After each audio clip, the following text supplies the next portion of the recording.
Now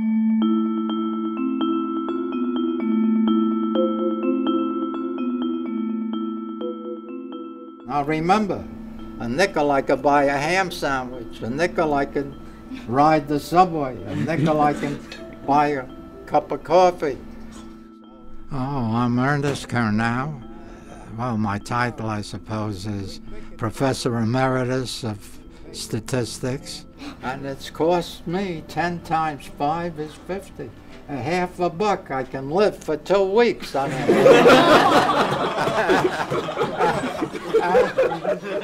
I'm going to be 96 years old tomorrow, and obviously I enjoy what I'm doing because I'm still teaching, and it looks as if the students still enjoy me.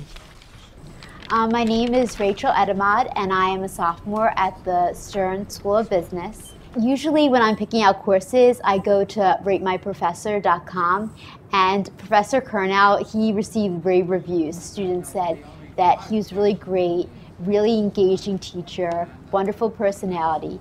And when I first met him, I was surprised by how old he was. Anyone who came of age during the Great Depression is in their 80s or 90s today. What do these folks have to teach the younger generation, now faced with an uncertain economic future? In an attempt to answer that question, the New York Times has set up conversations between generations about the Great Depression and today. I'm hoping that his experience and his knowledge will give me some insight about what to look ahead for and what's going to happen in our future. Hello, Professor Kurnow. You didn't get lost. Greetings. Happy birthday. Welcome. Thank you. On Professor Kurnow's 96th birthday, we arranged for teacher and student to talk about the difficulties of finding a job after graduation in a depressed economy. And how do you find your classmates? Do you find many of them brooding about it now? A lot of my friends are doing the same routines that they're used to, but I definitely see like a fear about their job opportunities. Yeah, but they're not worried about their families. They're not worried about where they're going to get their dinner. No, not yet. No. Hopefully not. And they're not worried about not coming back to school next semester. Right. When I was in school in 1929, it's similar to what you're talking about today. At lunch, we didn't even talk about the economy. You talked about your classes, you talked about friends, you talked about professors and things of that type. But by 1933, that's when things collapsed.